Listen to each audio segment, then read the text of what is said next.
Basilica of the Holy House, a Marian shrine located in Loreto, Italy, known for enshrining the Holy House, in which the Blessed Virgin Mary is believed to have lived. We are told that this house inside of the building, flown over to Loreto from Nazareth by angels flying palaces to new locations, is exactly what we're reading right here. So I have to ask, what happened here where we all live today? It's not sounding so basic after all. Are we sure that we know the whole story? Are you ready to open your mind even further? Who occupied all of these structures all over the world? Massive structures that look so out of place today. We take our knowledge a step further, understanding that angels were possibly getting involved, embedded into our historical narratives,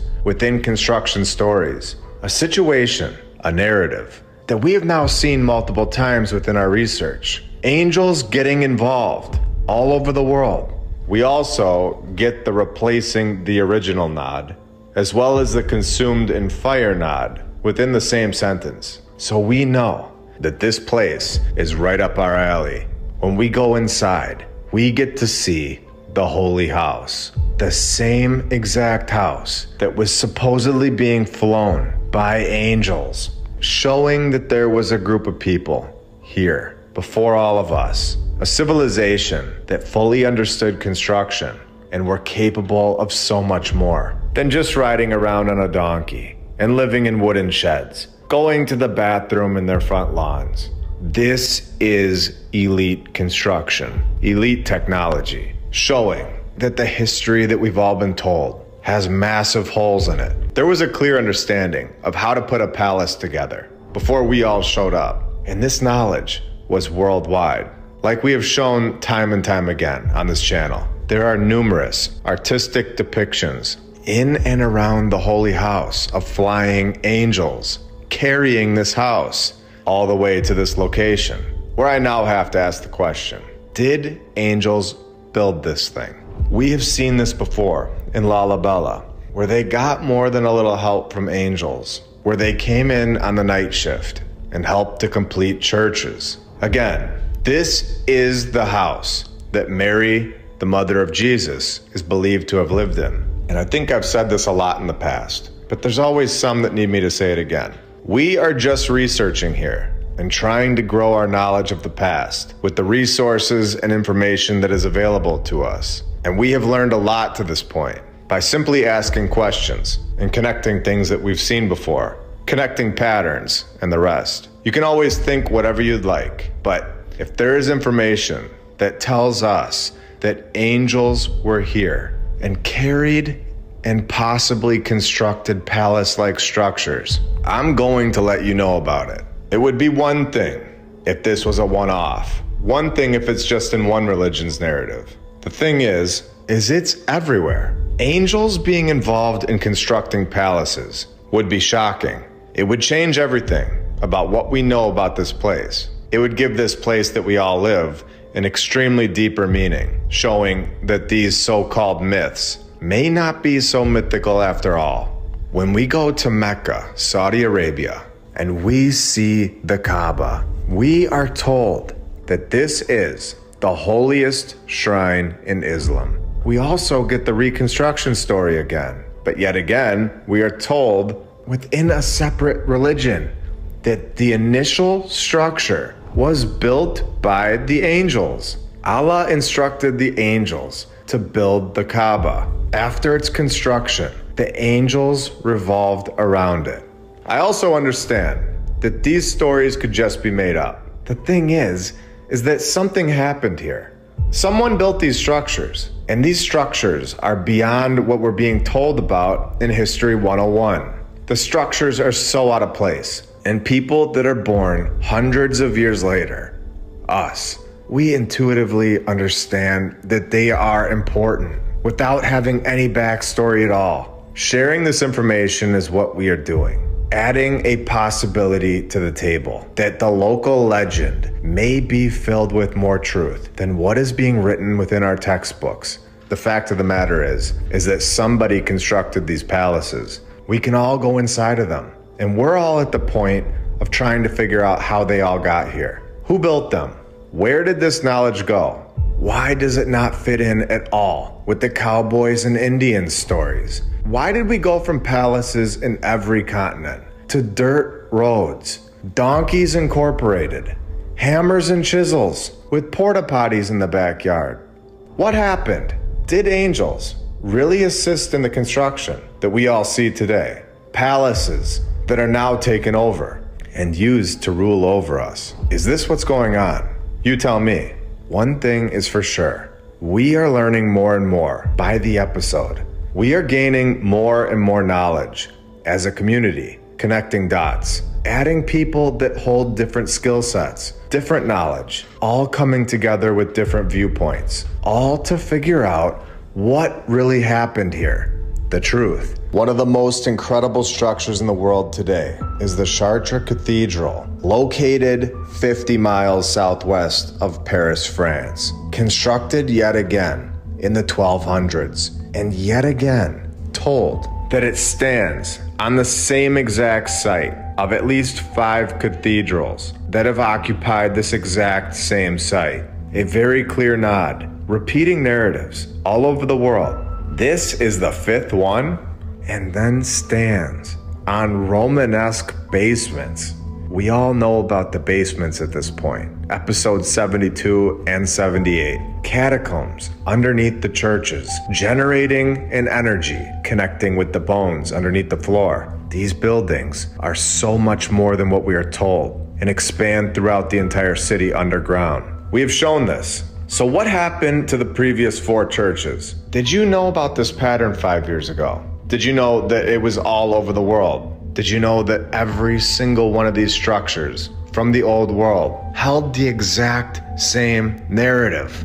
When did we all learn about this nod? That at least 5 cathedrals have stood on this site, each replacing an earlier building, damaged by war or fire. The year 743, the church was finally mentioned in text. If you can go and visit this thing, I suggest doing that as soon as possible. The year 1020, fire damages the cathedral. The year 1094, fire destroys much of the city and a large part of the cathedral. Again, rebuilding it no problem at all 1,000 years ago. It's ridiculous. Just do a little fundraising in 1094 and we're all back in business. Until, of course, 1507 comes around when the North Tower is damaged by fire. I personally believe, and have said this in the past, I believe that the more fire that is thrown into the story, I believe, the bigger the treasure. 1836, fire destroys the roof beams and roof. And then this group is here to save the day yet again. Just take a look at this thing for a minute.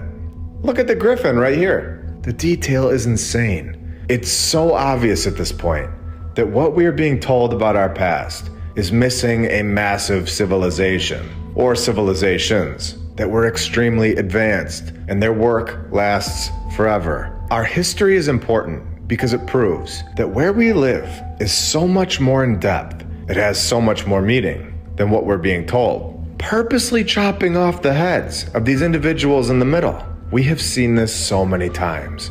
Hiding what people used to look like, in my opinion. It would change everything. We've seen where the heads go rolling down the hill from a picky earthquake. We just need 50 meters of crushed stone way up on that mountain, 7,000 feet in the air. What would we do without that crushed stone 2,000 years ago? This story is ridiculous, where the statues, each over 9 meters tall, have all been damaged by earthquakes. But these were no ordinary earthquakes. These were the earthquakes that would chop the heads off of statues from 2,000 years ago. Extremely picky earthquakes that just wanted the heads. All documented. No, of course it's not. Where the earthquakes took their stone heads and sent them rolling down the hillside. Or did someone go in there and remove the heads? But the arms and the legs are perfectly fine. So what are they hiding here? There's angels depicted all over this thing. I don't believe this is just art. I think there is enough evidence at this point that angels were here. I don't believe that they just accidentally construct statues of people with wings in so many different continents 1,000 years ago, all on accident, with more statues' heads removed here down at the bottom. A clear attack on our true past, over and over again, right here. Look at this thing. How many arms and legs do you see that got removed from this depiction? And then count how many heads. They are removed all over this thing. Was there another type of being here that we aren't supposed to see? We can see that the angels are here yet again in the middle.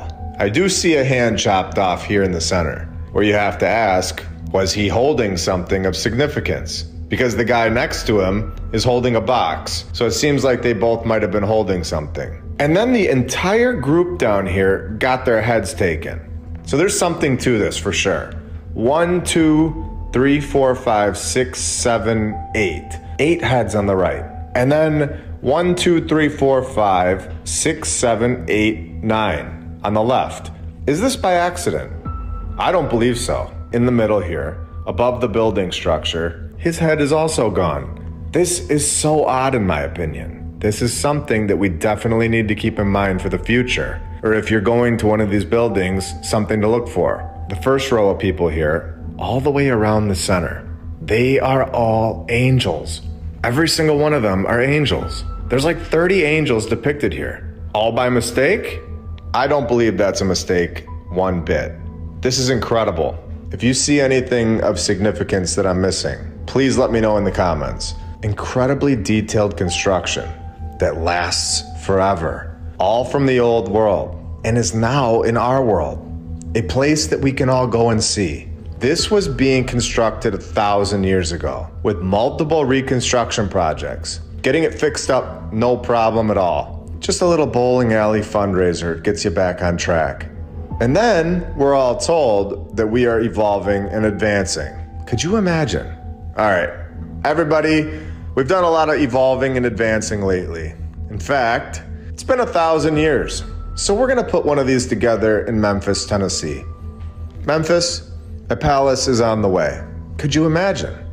No, I couldn't imagine, which is showing that we're not evolving and we're not advancing. But this happened all the time before we all got here. There is no progressing going on. Clearly, we are going backwards. And I believe that this is all by design. We are given technology back. Technology that has all been here before. This place that we all live seems like it had things here. Things that don't look like us at all. We've seen it over and over again. Whether it was from text or statues, like we have all over this structure. There are so many depictions of people with faces that are on their stomach, individuals with horns, horses that fly. And I gotta be honest with you, I have no idea where we are or what has been here. The further that I go into this research, the more that we find. At this point, I personally have to look at this structure. I have to trust what it's depicting more than what someone wrote 25 years ago. The ones that constructed this were, in my opinion, depicting what they knew about the world that they lived in. Angels all over the place. Women marrying, or at least together, with individuals with horns. And what is this guy doing with his hand? I think I've seen that gesture before. And then we get a floor pattern inside. Clearly, it's a technology that we all thought was just a nice addition to the place, where it is thought that the bishop would dance through the labyrinth with parishioners as a part of a religious ritual. Rituals going on inside of the structure. Things happening today that a lot of us don't understand. And then we enter them freely, uneducated as to what is actually going on or has gone on. We do not understand the true purpose of this place that we live by design. And I'm gonna say it again. Not every one of these places are used for this, but some clearly are. Used in multiple continents. It's a technology for sure, from the old world. And not all technology from the old world is good. Rituals to honor the spirits The Chinese used them to keep time in ceremonial rituals. What is a ritual, you might ask? I'm not going to get into it too far, but we all know that there are some rituals out there that have been depicted for a very long time. Offerings, sacrifice, something that has been going on for a very long time. And I'm just going to move on at this point. The Church of the Resurrection, which we have discussed, palaces from the old world that are still here today. We are told it was built on the site that Jesus was crucified and buried. And we know this part. We've talked about it. But did we know that some stories suggest that angels appeared to Constantine the Great's mother, St. Helena, and guided her to the site where the church was to be built? And then we're told that the angels are just symbolic. Right. Yet another account of angels getting involved. And I want to know your opinion, because I want to know at this point, is it more believable that a guy with no power tools built this? Or is it possible that there may have been assistance, like we are being told and shown through depictions right on the buildings? The Santiago de Compostela Arch Cathedral Basilica, located in Spain. It is said to have been built with the help of angels, according to local legend, not History 101 written by Steve the Know-It-All in the front row.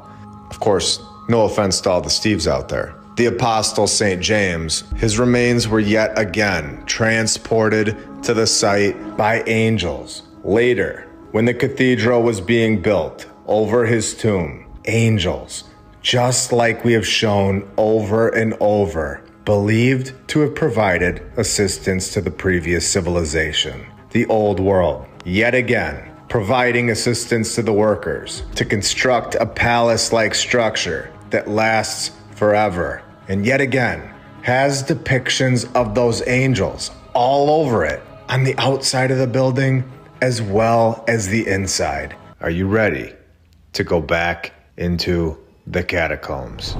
Just like we have seen every single time, the location of this chapel is in the historic center of Naples, Italy. The alchemist's chamber, or chamber of secrets, descending underground beneath the chapel yet again. We find 2 human skulls, and this is just the beginning. It's clearly symbolic for what is possibly behind that drywall, looking very different from the original plan, where half of the descendants would be placed above and then half beneath the main level of the chapel, for reasons that are unknown. Now, I want everybody to understand that this is most likely a bunch of nonsense. And I say this because we have seen this so many times all over the world, where millions of bones are placed underneath these places of worship. They know exactly why they're there. Telling us reasons are unknown. This is telling us a lie. And we know this now. The prince is also most likely a fictional character, a fictional backstory as to why there are bones underneath this chapel, right in the middle of Naples, Italy. This place is also home to marble statues that are clearly not carved by hammers and chisels. We are told that these were carved in 1753, portraying Christ deposed after crucifixion, covered by a transparent veil, just chiseling marble perfectly in 1753, and then going home to his wooden shed, freezing in winters, no indoor plumbing, just relieving himself in a pot. They didn't even have toilet paper yet, using whatever was available, using old rags, moss, leaves, or the good old trusty hand, as we're told. But we are told that this hand-wiping civilization was just next door chiseling marble veils. So clearly somebody is lying. And here we go. The entire chapel is filled with symbolism. The chamber is said to contain secret passages, hidden rooms, and I guarantee that there are networks of tunnels, massive catacombs, all connecting to this central point, this location, this chapel. Some of these symbols inside the structure include the glory of heaven, a triangle that hides meanings that must be read in an alchemical Masonic way. The triangle signifies alchemically or sulfur, and of course, fire, where they have more angel and dragon depictions inside. It's just art, of course. If any one of these people that are just standing in line to get in just looked up for 2 seconds, they would see what is carved into the doorframe. This place, in my opinion, without a doubt, is a massive network of catacombs located right below their feet. Hidden rooms, secret passages, skulls on their front door, symbolism all over the place here. Let's take this up a notch and go even deeper. Staying in Italy, more specifically, Rome, we have the Our Lady of the Conception of the Capuchins, a Roman Catholic church. It is the first Roman church dedicated to the Immaculate Conception. Looking very nice and peaceful inside the building. Nothing too crazy. Everything is just fine until you scroll down to the crypt section. And just like we found on this channel, back in episode 72, part 1 of the catacombs, the crypt is located under the church. Every single time this is the case, holding the remains of thousands of people, thousands of bones, right below the floor of this church. The crypt is divided into 5 chapels, lit only by dim natural light, seeping in through the cracks. The crypt walls are decorated with the remains in elaborate fashion, making this crypt a work of art. This is insane. Can you believe that this is going on under so many churches in so many countries, proving that this was a common practice? It was not just a clear space for the cemeteries. In my opinion, it was a ritual. And I say possibly, but I mean probably, still is today. Structures and buildings, knowledge of the past. Where did all these people go? Why didn't the great fires of the 1800s kill thousands of people? Inhaling smoke would have done this by itself, and we've shown this. What if these great fires did? Or what if they were already gone and placed into geometric patterns? A previous civilization placed right under all of our feet, unaware that they were all under our feet, under the places of worship, until now. The crypt originated of a rich and creative cult for their dead. Great spiritual masters meditated and preached with a skull in their hand. Meditating with a skull in their hand under a church. What are we reading? What is going on here? I definitely was not taught about this in History 101, or 102 for that matter. With a bone-chilling message, a plaque right here in the center. In one of the chapels reads in 3 languages, "What you are now, all of us, we once were, the previous civilization. What we are now, the catacombs, dead skulls, being used as meditation, you shall be, all of us." Basically giving away their plan right here on this plaque and what they have done to the previous civilization, putting them under our feet, putting them in places of worship. Let's read this again. What you are now, we once were. What we are now, you shall be. Crazy that they put this right on the wall, telling us what the plan is, showing who those people are. I think this proves who they were and where the previous civilization really went. And it would be one thing if this was the only one in the world. But like we have shown now within episode 72, episode 78, and now episode 92, this is not even close to a once-off. It's in so many countries, and most of it is not open to the public, meaning that there are most likely so many more people that we're not told about or can see. We have seen this in Odessa. The catacombs are 1,600 miles long, a 3-level system, reaching a depth of 200 feet below the sea level. a massive network. Or the Paris catacombs. We are told that they are 174 miles long. However, only a small portion is open to the public, extending deep beneath the city streets, representing one of the largest grave sites in the world. So we don't know if they are bigger than 174 miles, but to suggest that they could fit a previous civilization, I mean, they definitely could. Now we're gonna move to Poland. We have the Skull Chapel. There's nothing weird going on here at all. No skulls on the door, not a single symbol that would give anything away. Do you see anything odd about this picture? Am I missing anything? I do see more angels, but that's just art, of course. And the building does look like it's going below the street level, which is kinda odd. And what is this in the basement? How did this get here? You know, if they found this underneath somebody's house today, I think we would all be a little skeptical. And I think it would get its own Netflix series. But as long as it's underneath a church, everything seems to check out and be just fine with everybody. Can we all wake up? At what point do we all say, that does seem a little odd. Maybe there is something weird about that. Maybe thousands of bones underneath the floors of all of these places of worship is a little odd. It is a little weird that my history teacher didn't tell me about this. It is a little odd that they are all put into geometric patterns. And I guess it is a little weird that they're holding skulls in their hand while practicing rituals all over the world in the basement. Anybody? A little odd? Yeah? Okay.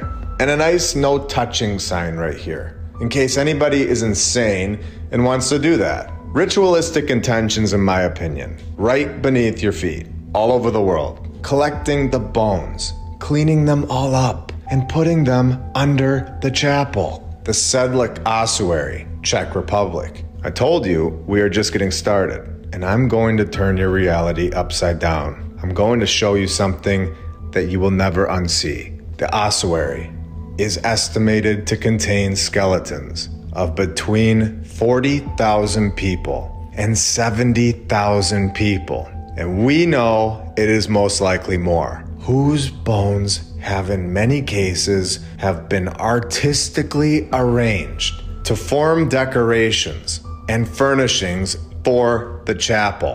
Tell me, at what point do you think that these people have your best interest in mind? At which point do you start thinking for yourself? Understand that what you've been told is planned. There was a previous civilization here, a civilization that was just like us, that was extremely advanced. They held the technology to create massive palaces all over the world. We have shown this. Masterpiece marble art that will be here forever. Again, all of this information is sitting right in front of your face. It's always been here. These places are real. We can all go and see them whenever we'd like.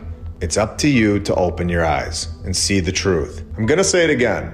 Imagine any other place in the world, a grocery store, somebody's house, a warehouse, a restaurant, a mall, anywhere else.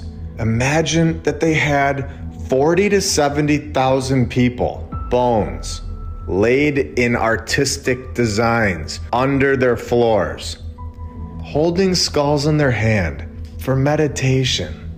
What would we all think about that place? Why is this so acceptable? Because it's under a church. This is strategic. It's by design. The ossuary is among the most visited tourist attractions of the Czech Republic, drawing over 200,000 visitors annually, with chandeliers of bones containing at least one of every bone in the human body hangs from the center of the nave, with garlands of skulls draping the vault. Why is this a place that people are paying to visit? If I'm just being honest, they've done an incredible job manipulating the masses, telling us it will be us right on the wall one day. And we pay them to go look at the people that are now chandeliers. And they are so good at doing this that it's now somehow normalized. One of the most disgusting places in the world. in my opinion. Hundreds of thousands of us pay to go inside every year. Have we all lost our minds? We have shown that these things connect to schools, places of worship, hospitals, and then they put this kind of art in there. A decoration, apparently. Moving over to the Chapel of Bones. We are told it is one of the best known monuments in Évora, Portugal. Just a great attraction. A chapel located right next to the entrance of the Church of St. Francis. How did the Chapel of Bones get its name? Well, it gets its name because the interior walls are covered and decorated with human skulls and bones, of course, and a great place to spend your Saturday. Come on down. And then they need to make sure they put these glass barriers up so that nobody goes and touches the bones, because people just can't seem to help it. What is going on?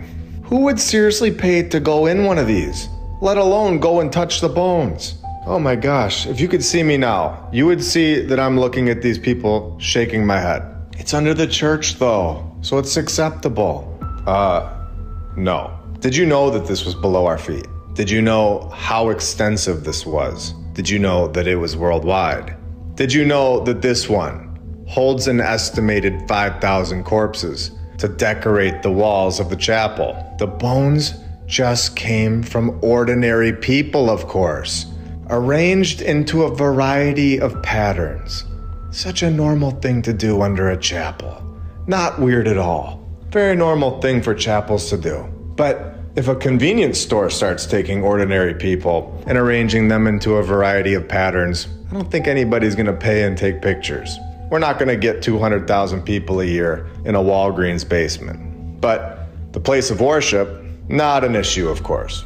No problem. At what point do we wake up? I'm gonna go deeper. I was going to show you these photos that are down there, but then I read this sentence of what is underneath this chapel. So you can go look at the pictures for yourself. I'm not sharing it here. This basement, a place of worship, holds 2 corpses, one of which is this. And then people pay to go in there. And this is acceptable somehow.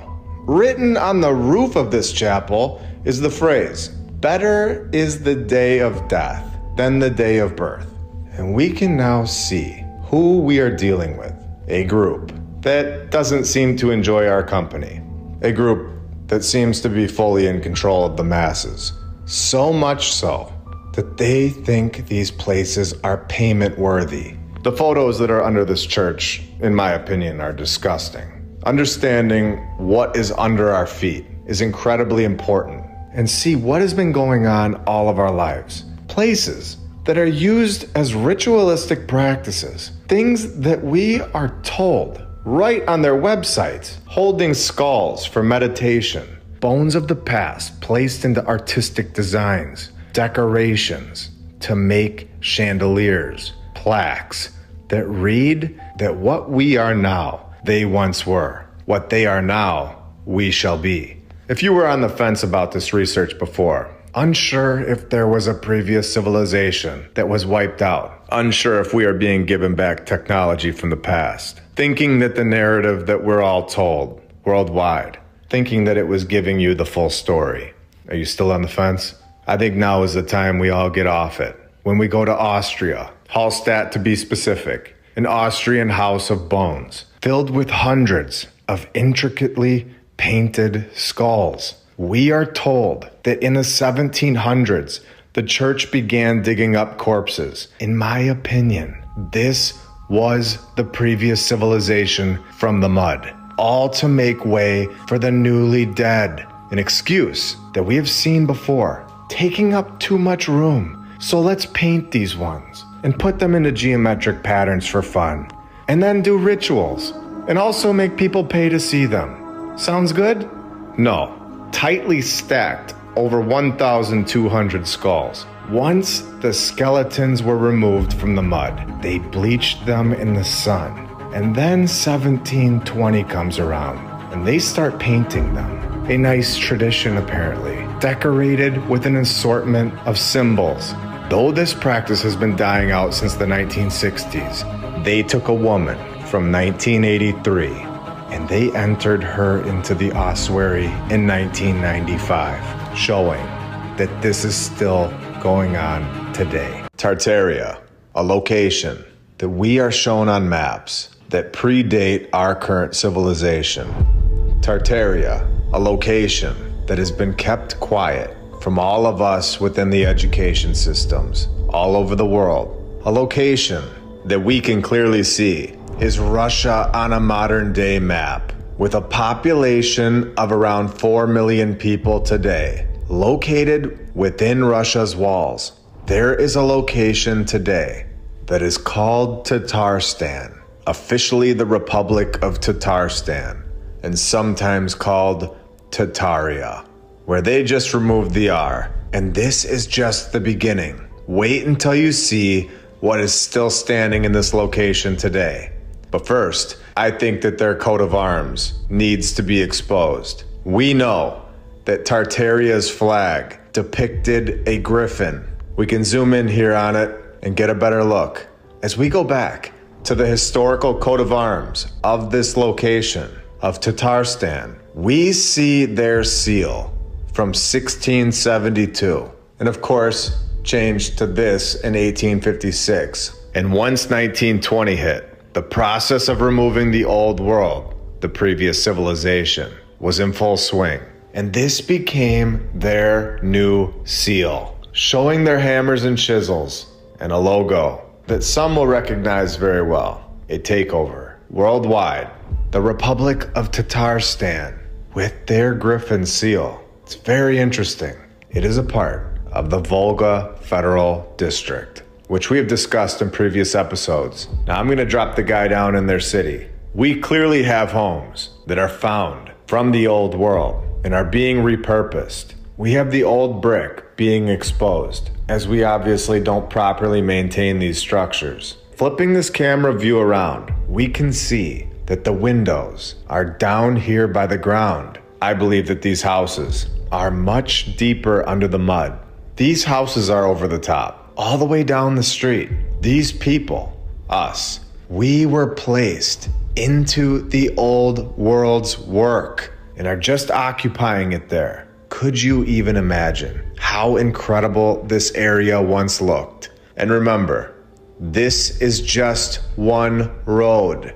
Just wait until you see the rest. Let's continue down the road, and you can see, fenced off here, we have an old world structure that has gotten a new paint job clearly. This is the Nicholas Cathedral, with a historical narrative showing that there was, of course, a previous church here on this site, telling us that in 1565, there once stood a wooden church. 1565, knowing the exact date of the wooden church, telling us that the current temple, judging by its architectural forms and decor, was maybe built in the middle of the 17th century.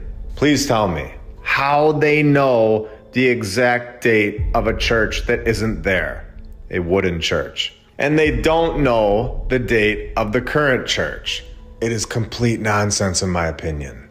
A very bad lie, showing that the truth is not being told to us about this location. And this is when we go deeper. If I just knock my house down and I build a new one, and then 500 years from now, like we're being told, they know the exact date that my first house was built, but not the second one. So I need some feedback here. Are we all on the same page that this is insane? Let me know in the comments. So we're just getting started here. I want to show you this location. You can see how old everything is. And hiding behind this tree, we have the St. Peter and Paul Cathedral, located in Kazan, the capital of the Russian Republic of Tatarstan. They give us this long story about how the emperor arrived after mastering the sea, celebrating his 50th birthday with the guys, having a 3-day feast, having such a great time. Might as well build a cathedral while we're at it, to honor this event. Why not? So the cathedral, of course, had a prior cathedral, because these stories are clearly written by an AI, and I think we can confidently say that at this point. all over the world, we get the same structural narrative. So they knock out the cathedral in just 4 years, in the early 1700s, and the computer cannot forget to throw the destruction story right into the narrative. When shortly after the building was done, it suddenly collapsed. So, of course, being the guy that he is, the Tsar sent his own craftsmen and architects to complete the cathedral. We have no idea where any of the materials came from. We have no clue who these men were. We have no idea who the architects were, and they will forever be a mystery. But I'm just so thankful that we know all about the 50th birthday party they had and the 3-day feast. That kind of information just distracts me. I love it when they throw the backstories in there, so I never have to focus on who actually builds the palaces. No. To prove that this is a worldwide operation, and this is an AI-generated story, to trick all of us into thinking that this structure isn't from the previous civilization, we get the nod. Yet Peter and Paul Cathedral has seen its share of tragic events, including numerous fires. If you don't understand how ChatGPT operates, I will show you right now. All I need to do is put the basic things that I want in there. Remember, if I can do this, then just imagine what can be done. All we have to do is tell the AI basic things that we all need in the story. I wrote that we need a hypothetical narrative about a cathedral. I need construction dates that lasted 4 years. I need a destruction story because they all have one, with a savior. And I need a fire story, of course. And the cathedral manages to recover every time. Just like we are shown here, where the cathedral manages to recover every time and retain its former beauty. Place this time period in the 1700s and make it 4 paragraphs. This is how fast our history can be written. And this is how fast a population worldwide can be tricked and manipulated. This technology is not new. And we are now learning this and exposing it to the world. That the narrative that we are all shown in classrooms from day one is, in my opinion, all created just like this. In the early 1700s, the Grand Cathedral began its construction in the heart of a bustling European city, where the townspeople marveled at the design. Construction lasted from 1703 to 1707. Tragedy struck just 5 years later, just like we see every single time in these narratives, when a violent storm comes through and lightning hits the tallest spire. Another nod that we always see. Remember, repetition gives it all away. The system doesn't know any other way. It's not a human. It even gives us a fake character that could now be used for so many other structures in the area. Fixed the place in 1715, and just 16 years later, a fire broke out. It's literally the exact same narrative that we read all over the world, with structures that look so out of place. Now, I'm going to refer to this episode in the future to show everybody just how this works. I want to show you the inside of this St. Peter and Paul Cathedral that we were just talking about. What do you think? Hammers and chisels? Or advanced technology that we aren't being told about? Kazan, the city in Tatarstan. This may be the location that we have all been searching for. It is, at the very minimum, in my opinion, one of the main locations that Tartaria was active. I have said this many times. I believe that this previous civilization, the advanced group of humans, I believe that they were here only a few hundred years ago, and a mass event wiped them all out, with their buildings sitting right here in front of all of our faces and getting a brand new coat of paint on them with brand new narratives and looking so out of place. The Kazan Kremlin includes many old buildings. It is a fortified citadel containing museums and sacred sites. You can see that we are looking at a very important location for this research. We can make an educated guess at this point that this is not everything, and some structures have been removed. This city is filled with griffins. It's basically Griffin Central, or in other words, the center of Tartaria. Kazan, a very interesting place for sure, with Khan's Mosque located within the walls. Some scholars believe that the tower may date back further than the 18th century. This is an admission that they don't know who created this tower. A tower that we know here was created by the previous civilization. This is clear exposure here, if you know what you're looking for. With the legend saying that the tower, that lasts forever, was built by Ivan the Terrible in just 1 week. 1 week. And this thing's here forever. And the tower's construction date is enshrouded in mystery. Are you having fun yet? Can you see that we are correct? Can you see that the truth about where we live is coming? Once you know the truth, that the history that we are all told is not factual information, you can never unsee it. This is incredible. They have no idea who built this. I think they do know who built that. Grand Tartaria. Have we located their central base? A location that scholars won't touch. They won't even pretend to know who created that structure. It's amazing. Now that we've struck gold, let's keep going. Oh, and the tower used to be topped with a griffin. Oh, I mean, double-headed eagle, and was replaced by our civilization. Take a look at this place. This is the headquarters of Donkeys Incorporated /DonkeysInc.com, where they went viral in suite number 3. I want to show you all around a little with a great shot of Donkeys Inc. The horsepower of a steam engine with those wooden wheels and all. We can also see a finder, or a founder, right over here to the right. And of course, the dragon on the side of their helicopter. It's just there for show, of course. All of this built by a population of nobody. 1897, we only had 130,000 people here. Could you even imagine 1800 or 1700? The streets would be empty.